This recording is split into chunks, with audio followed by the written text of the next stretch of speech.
Welcome to the Voice of Seven Thunders, a production of the Gospel Trumpet Publishing Company. Here, finishing up with session number 6. Is it 6? It's 7, I think. 7. 7. I'm losing count now. The week's starting to wear on my body. No, so we had another session and another challenging session for the teacher's sake. Yes. As you continued the seals, trumpets, and parables numbers 5 and 6. That's correct. So again, I would say very good for somebody who's brand new, the particular format, and at the same time helps those that have a foundation of understanding as well to deepen their understanding. Right. So I'd like to get right into a question that I have from this that I think helps. So you talked about, actually, I wish we had a bigger image, but this particular time frame here is kind of the second half of what's called the Protestant time, or the sect making time. Right. So I would say that in the general public, most people accept Protestantism as being something that was a progressive part of Christianity through history. Most history books, even in public schools. Progressive, even almost the glorious part. And yet, what you covered today, as we looked at some of the images, we actually find out that John saw prophetically that Protestantism was actually going to be something other than progressive. Right. Maybe you could talk, as a way to whet the appetite and help to frame what it was you talked about today.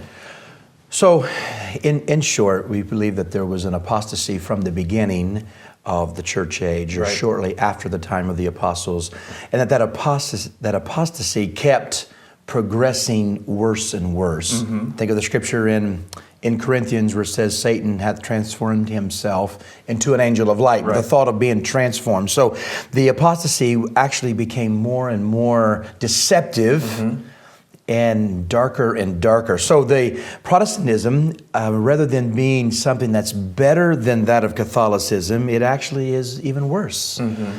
And that's what the scriptures show in the Revelation, and which is contrary to most people's understanding, as you already said, but that is in fact the case.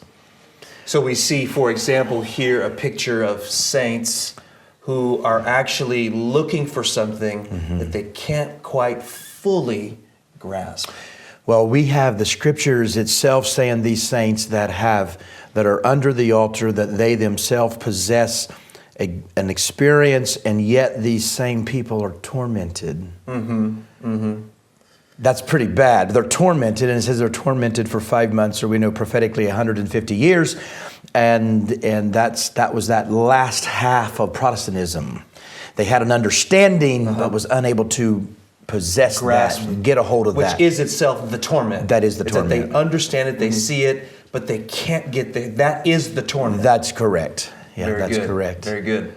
So as we move through, we talked about some various images that I think, again, as people read the Revelation, kind of the sensational things that see the locust coming out of the earth, heads like horses. I'll even go to this image here, kind of moving kind of quickly. Yes. But again, we've got horses with heads like lions, and these are the sensational things. Right. Make this practical. Help us to understand, what is this simply talking about in symbolically? Well, it's talking about an instrument of war. It's talking about, the scripture says the power was in their heads and in their tails. So they had a power here and they had a power here. It's the beginning and the ending of a movement. It's when it began, it had one kind of power, and when it was ending, it had another kind of power. And we can kind of see the difference, and you can almost tell by the picture the end power is not good. Right. But we'll save that for them to hear the rest of the message. Yes. Brother Steve, do you have a... Brother, I do. I have maybe a couple of things. I don't mind being quiet, but I have a couple of things. Brother, I wish you would speak to how we would explain in dealing with Protestantism, because you've said briefly here something that's amazing. Protestantism was not good. It was actually not progressive. Right. It was regressive. So how would we explain to the people, the viewers, why that is not an attack on people? Well, so it's much the opposite. It's actually a blessing to the people. So any entity that would bring torment to the people, of which the scripture says that Protestantism did. It brought this torment, not allowing them to possess an experience they knew about.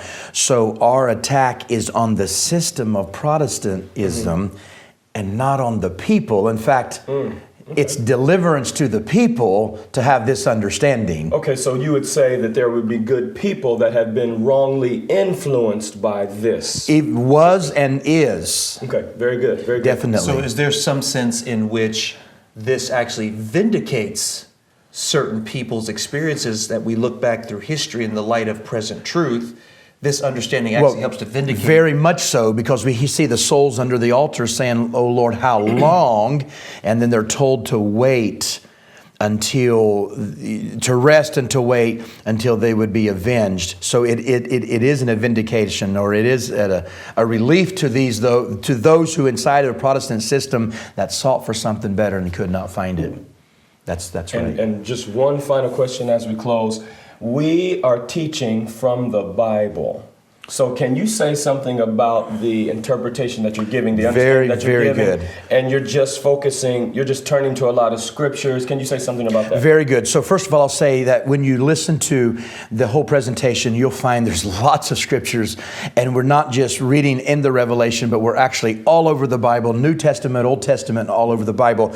And that's what separates us from probably most folks, is that we understand that the Scripture is interpreted by the Scripture. So we're not going to a symbol that we see in Revelation and then just drumming up something that we think sounds good, or going outside of the Bible and try to attach that to something outside of the Bible. But John, who wrote the Revelation, would have also had a good understanding of the writings in the Old Testament and New, and there's a lot of similar language. So we use the Bible to interpret the Bible, which I think is very important. Yes, sir. Because outside of that, you're actually without a foundation. Then you can make it to believe anything you want it to. So, brother, now I have to ask one more question, and I know this is brief. So, because we're using the Bible to interpret the Bible, would we say that it is these systems that we're talking about that would divert people's attention outside of the Bible and seeking an interpretation out there? Well, there's no question about that. So you have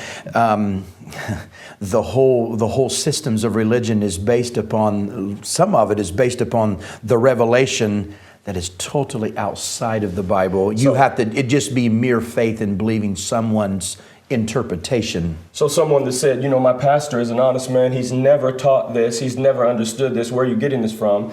And your answer would be that the system itself would prevent his finding this information because it's actually a contrary thing. The system that he's in is contrary. That's exactly right, because the Scripture itself would hurt the system.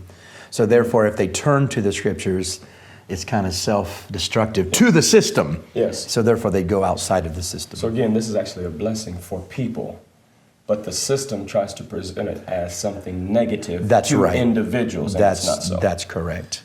I hope that whets your appetite. We're touching on some very interesting topics here. Yes, y'all even made me talk a little bit. That actually are better understood if you have a chance to watch the entire presentation. So you can find that by going to our YouTube channel, Church of God. You can please take a moment to subscribe and then share this with your friends and help us to spread the gospel to all nations. You can follow us on Twitter and Facebook, Instagram. Please take a moment to like us. You can also find other excellent content, messages, songs, reading material on our website at www.churchofgod.com. Starting next week, we also will be having available on your favorite podcast channel our own Revelation podcast series that we've put together that's designed to help supplement the things that we're doing this rest of this week. So we've got meetings for the rest of this week. Today is Wednesday, and we've got the rest of the week, so we're having meetings 10:30 a.m., 7 p.m. Eastern time. So please join us. Thank you so much for watching. May the Lord bless you.